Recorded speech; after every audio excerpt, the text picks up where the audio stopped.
और उन्होंने अपनी ही टीम के कप्तान को बाहर कर दिया, और बाहर भी सिर्फ प्लेइंग 11 से नहीं बल्कि अपने आप से अलग कर दिया। पहले टीम से बाहर किया, फिर स्टेडियम से बाहर किया और फिर सोशल मीडिया पर भी ब्लॉक कर दिया, जिसे देख करके इनके फैंस के खून उबाल मार रहे थे, क्योंकि एसआरएच ने उस ट्रॉफी जीतने वाले कप्तान के साथ ऐसा सलूक किया जो बिल्कुल अमानवीय था, बिल्कुल अनएक्सपेक्टेड। तो आपने देखा कभी कभी आईपीएल टीमें कैसी कैसी हरकतें करती हैं। अब इसे ब्रेन फेड कहें, ईगो क्लैश या बदतमीजी, ये तो पता नहीं, लेकिन ऐसे बिहेवियर का फैंस पर और उस टीम की इमेज पर काफी बुरा प्रभाव पड़ता है। जहां एक तरफ आईपीएल टीमों ने उदाहरण पेश किए लॉयल्टी और अफेक्शन के, वहीं इस इतिहास में कुछ ऐसे शर्मनाक और कंट्रोवर्शियल लम्हे भी हैं जब ओनर्स या मैनेजमेंट के डिसीजंस ने फैंस में आक्रोश भर दिया। ऐसे ही कई मुद्दों पर बात करेंगे हम आज की इस वीडियो में। नमस्कार, मेरा नाम है अनुराग सूर्यवंशी और आप देख रहे हैं नारद टीवी। दोस्तों, एक वक्त था जब कुलदीप यादव का नाम चलता था, न सिर्फ इंडियन क्रिकेट में बल्कि आईपीएल में भी। 2019 तक सब ठीक था, लेकिन 2019 वर्ल्ड कप इंग्लैंड के खिलाफ मैच ने पहले तो इनकी कुलचा की सुनहरी जोड़ी को तोड़ा, पर कुलदीप के फॉर्म में भी गिरावट आई। एक समय तो ऐसा आ गया कि कुलदीप को भारतीय टीम में जगह नहीं मिलती थी। टीम से ड्रॉप हुए ही साथ ही साथ आईपीएल में भी केकेआर ने इन्हें बेंच पर बिठाना शुरू कर दिया। 2019 में इनके फॉर्म में थोड़ा डिप आया जब 9 मुकाबलों में मात्र 4 विकेट मिले, लेकिन इसका मतलब ये थोड़ी है कि आप अपने मैच विनर को बेंच पर बिठा कर रखो। 2020 में इन्हें 5 मैच में एक ही विकेट मिला। इकॉनमी भले ही 7.66 थी, लेकिन इन्हें बैक नहीं किया गया, जिससे इनका कॉन्फिडेंस बहुत डाउन हो गया। हालात इतने खराब हो गए कि 2021 आईपीएल के पहले हाफ में सिर्फ बेंच पर बिठा कर रखा। दूसरी लेग के समय इनकी सर्जरी थी। पूरा सीजन बिना मैच खेले गुजर गए, जिस पर कुलदीप यादव बहुत गुस्सा हुए। और ये पहला केस था जब कोई क्रिकेटर अपनी ही टीम पर भड़क गया। उन्होंने साफ कह डाला कि कोई उन्हें सपोर्ट नहीं करता, टीम में कम्युनिकेशन नहीं है, मुझे खिलाया नहीं जाता। इयान मॉर्गन क्या चाहते हैं समझ के परे है। पहले मैच धोनी थे तो गाइड करते थे, लेकिन 2019 के बाद ना वो नेशनल टीम में है और ना केकेआर में गौतम गंभीर। उनके होते टीम में मुझे जगह मिलती थी, लेकिन उनके जाते ही मुझे प्लेइंग 11 से दरकिनार कर दिया गया। क्या मैं इतना बुरा बॉलर हूँ कि मुझे चेन्नई की पिच पर भी नहीं खिलाया गया?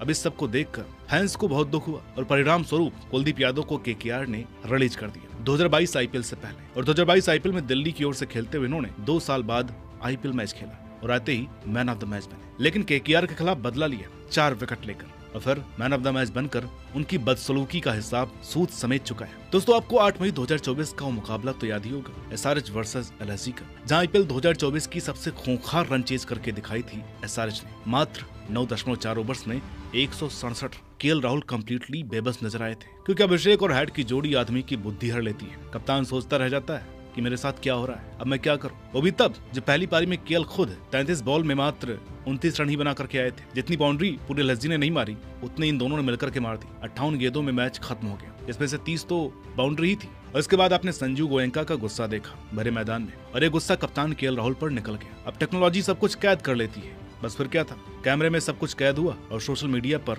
होलसेल में संजीव गोयनका को गालियां और हेट मिली। उन्हें केएल को खरी खोटी सुनाने के लिए आड़े हाथों लिया फैंस ने। ये तक कह डाला कि पैसा होने से कोई इंसान अच्छा नहीं बन जाता। इसके बाद उनके कई पॉडकास्ट को इमेज क्लीनिंग मुहिम कहा गया। इस सब का भाई नेगेटिव असर हुआ। जहाँ ये टीम पिछले 2 सीजन में लगातार प्लेऑफ में पहुंचती गई, इस साल उन्होंने 7वें नंबर पर समाप्त किया। और 2025 आईपीएल के लिए केएल राहुल ने भी ऑक्शन में आना उचित ही नहीं समझा। फैंस की माने तो राहुल ने अपनी बेइज्जती के बाद एलएसजी को छोड़ने का मन बनाया, और ये पहली बार नहीं था जब गोयनका ने किसी बड़े प्लेयर से पंगे लिए। आगे आपको कुछ इससे भी बड़ा कांड पता चलेगा।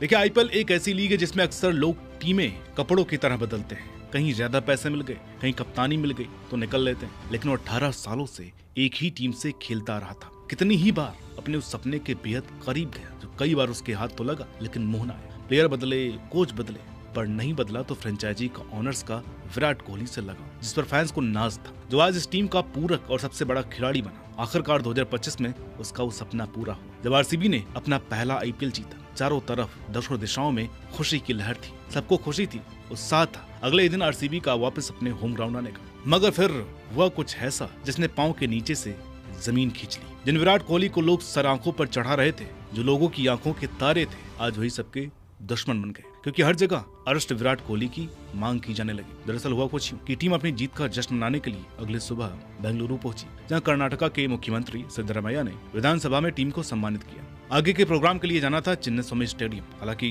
कार्यक्रम स्थल के बाहर क्रिकेटर्स को देखने के लिए एक भीड़ जमा होगी, जिसके परिणाम स्वरूप भगदड़ मच गई और इस भगदड़ में 11 लोग मारे गए और 67 लोग घायल हो गए। दुख और गुस्से की बात है कि बाहर ये सब हो रहा था और अंदर कप्तान रजत और विराट फैंस को संबोधित कर रहे थे। ये मेरी भी समझ से परे है और आज भी मिस्ट्री है कि बाहर की खबर क्या किसी को नहीं लगी। ऐसा तो हो नहीं सकता। अंदर जश्न मनाया गया लेकिन बाहर मातम बन गया और हर किसी ने कहा कि किस काम की ये जीत जिसकी कीमत थी इतने लोगों का खून है। ये कारण था कि अभी तक इस टीम को उसी के घरेलू मैदान पर जाने से बैन था। खैर बैन तो हट गए, पर काश वो लोग भी जिंदा हो पाते। वो लम्हा आज भी सबसे कंट्रोवर्शियल और दुखद यादों में गिना जाएगा, जिसे याद करके आज भी फैंस दहल उठते हैं।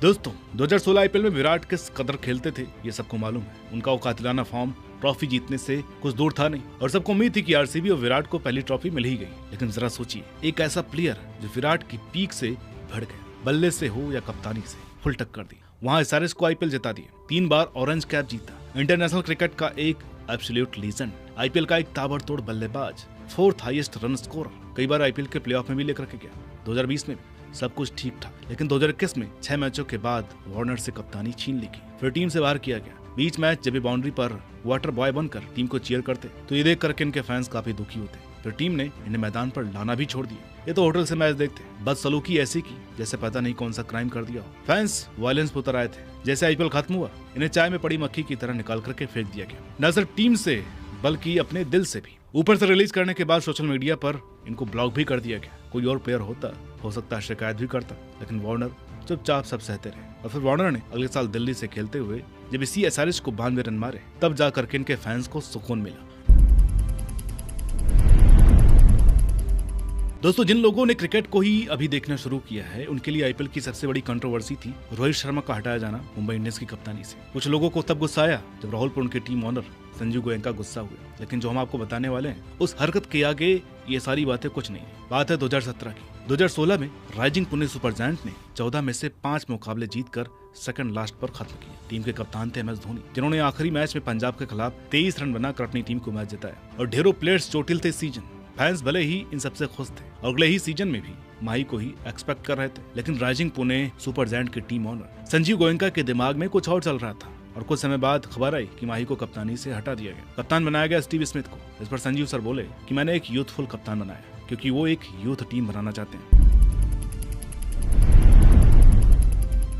हमारा सीईओ रांची गया माही से बात करने, उन्होंने भी इसे बहुत अच्छे से लिए, वही एक्सपेक्ट कर रहे थे।